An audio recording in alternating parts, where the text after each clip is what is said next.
The Chen family, like a towering fortress, stands tall in the bustling city center. The sprawling villa, spanning thousands of square meters, lurks like a slumbering beast under the night sky, showcasing the Chen family's unshakable position. Brilliant lights outline the architecture, every detail exuding extravagance and nobility. Wang Ming skillfully parks the car at the villa's entrance, respectfully addressing Chen Yang in the back seat. "Mr. Chen, we're here." Chen Yang nods slightly, opens the car door, and steps out. Wang Ming watches him enter the villa before driving away. Chen Yang stands before the villa, looking up. The night sky is deep and vast, dotted with starlight reflecting in the villa's lights. He smiles enigmatically. "The life of the rich is truly simple and unpretentious," he mutters, his tone laced with a hint of mockery and a touch of amusement. The villa's gates slowly open, and a maid dressed in uniform is already waiting at the entrance. She casts down her eyes, her expression fearful. She doesn't even dare to look directly at Chen Yang. "Mr. Chen, you're back," the maid whispers, her voice trembling. Chen Yang doesn't respond, simply walking straight into the villa. The maid immediately steps forward, kneeling down, and puts on his slippers for him. The actions are practiced and mechanical, as if she's long accustomed to this humble posture. Outside, Chen Yang is a refined and courteous business elite, a successful figure admired by all. But at home, he sheds all pretense, revealing his true self. He's unpredictable, volatile, and prone to anger. The slightest inconvenience, and he'll unleash a torrent of insults, even resorting to physical violence against the maids and his wife. His 5 beautiful daughters, too, have never received a kind word from him. Over time, they've grown to fear this home, rarely returning. Chen Yang never thought to change the maid's impression of him. In his eyes, these servants merely need to obey. They don't require understanding. Given his status, he sees no need to explain himself to them. Tonight, he's in a good mood. Or rather, he's looking for a bit of fun. He instructs the kitchen to prepare a lavish candlelit dinner, intending to have it with his wife, Su Ruoxu. Su Ruoxu arrives home around 7 or 8 in the evening.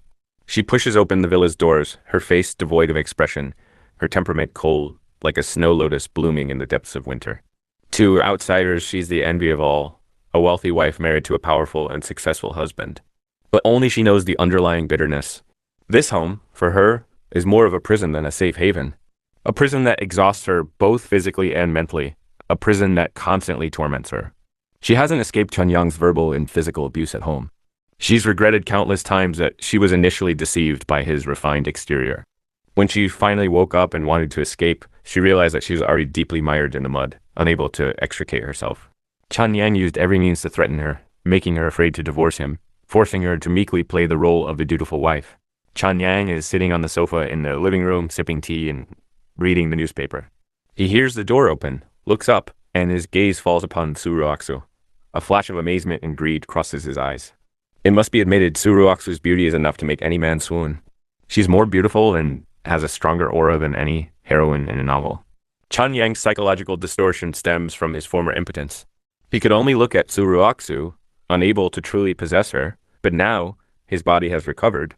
He can freely toy with Su Ruoxu, freely venting his long-suppressed desires. Su Ruoxu's appearance makes Chen Yang's mood even more joyful.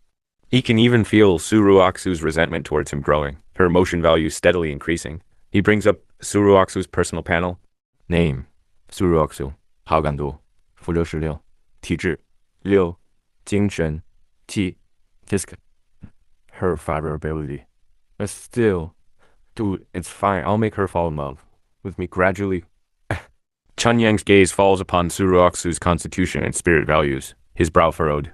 Her constitution and spirit are so low, I need to take it slow. Otherwise, she won't be able to withstand my golden cudgel. He sets down his teacup, rises, and walks towards Su Ruoxu. Ruoxu, you're back. You've worked hard. Chen Yang is all smiles, his voice gentle, as if he's become a different person.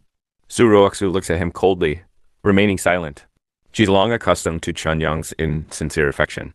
I had the kitchen prepare dinner. Let's eat together. Chen Yang gestures towards the dining room. Su Ruoxu only then notices a white tablecloth-covered dining table set up in the dining room. The table is laden with exquisite and delicious food, surrounded by colorful balloons and romantic candles. It's a candlelit dinner. Her heart is wary. I'm tired. I don't want to eat. Su Ruoxu coldly rejects. Don't be like that, Ruoxu. I specifically prepared this for you. Just give me some face. Chen Yang speaks again, his tone hardening, tinged with an unyielding firmness.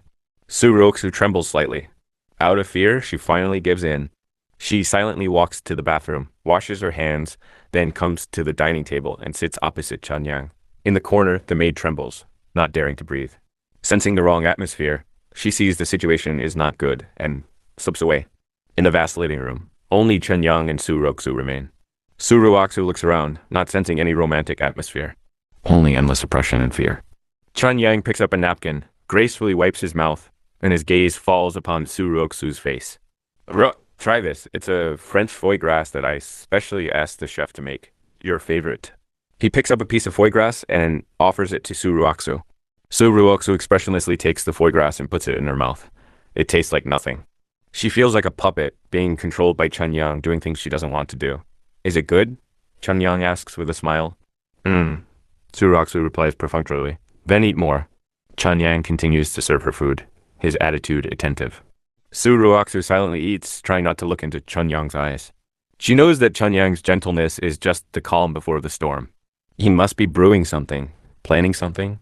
And she, like a lamb being led to slaughter, can only silently await the judgment of fate. Chanyang serves Su Ruoksu while observing her reactions. He notices that her emotions are becoming increasingly depressed, and her favorability is steadily declining. This excites him, pleases him. He enjoys this feeling of control, the feeling of seeing Su Ruoksu in front of him, helpless, fearful, and desperate. Ruoksu, you seem to have lost weight recently. Have you been working too hard? Chanyang asks with feigned concern. Su Ruoksu doesn't answer, simply lowering her head and silently eating. Don't worry. I'll take good care of you. I'll make you the happiest woman in the world. Chanyang's voice is low and magnetic, with a hint of seduction. Su Ruoksu scoffs inwardly. Happiness? Being with this demon, she'll never be happy. Right, Ruoksu. I recently invested in a project. Made a lot of money. I want to buy you some gifts. What do you like? Chanyang probes again. Su Ruoksu remains silent. She knows that Chanyang's so-called gifts are just another form of control. He'll use money, material things to numb her, to make her completely his dependent. If you don't say anything, I'll assume you agree. I'll buy you the best, the most expensive, making you the envy of all women, Chanyang says to himself, seemingly completely immersed in his own world. Su Ruoksu finally raises her head, looks at Chanyang, her eyes filled with disgust and hatred. Chanyang, what do you really want? Her voice is cold, with a tremor. Me? Chanyang smiles. A sinister smile. I just want you to know that you're my woman. Everything you have belongs to me. He reaches out and caresses Su Ruoksu's cheek, his actions gentle, but making Su Ruoksu feel incredibly disgusted. Don't touch me. Chanyang doesn't budge. Instead, he tightens his grip, squeezing her wrist painfully. He leans down, leans close to Su Ruoksu's ear, and whispers, Ruoksu, don't struggle. You can't escape. His breath sprinkles on Su Ruoksu's ear, tinged with a hint of alcohol, making her feel a little dizzy. Su Ruoksu's eyes are filled with despair. She knows that she has fallen into Chanyang's carefully designed trap. She can no longer escape. Chanyang rises, walks to the wine cabinet, takes out a bottle of red wine, elegantly opens it, and pours 2 glasses. Come on, Ruoksu, have a drink with me. He holds up a glass of wine and offers it to Su Ruoksu, his eyes bearing an unyielding gaze. Su Ruoksu hesitates for a moment, but still takes the wine glass. She knows that refusing will only make Chanyang even angrier.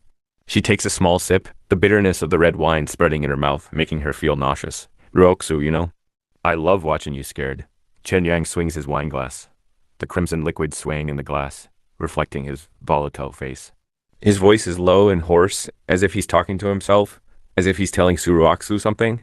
Su Ruoksu's heart sinks. A bad feeling floods her. She puts down her wine glass, trembles, and asks, Chanyang, what do you really want to do? Don't be nervous, I just want to play a game with you. Chanyang curls his lips into a cruel smile, his eyes gleaming with bloodlust. He slowly walks in front of Su Ruoksu, extends his hand. This game is called Cat and Mouse. Chanyang's voice is low and magnetic, as if he's enticing, as if he's threatening. Su Ruoksu trembles even more violently. She knows that she's the pitiful mouse and Chanyang is the vicious cat. She wants to escape, but she finds that her legs are like lead, unable to move. Chanyang watches Su Ruoksu's terrified expression. A sense of exhilaration fills his heart. He enjoys this feeling of control, the feeling of seeing Su Ruoksu in front of him, helpless, desperate, and breaking down. He's like a king sitting high above, while Su Ruoksu is merely a doll in his hand, manipulated at his whim.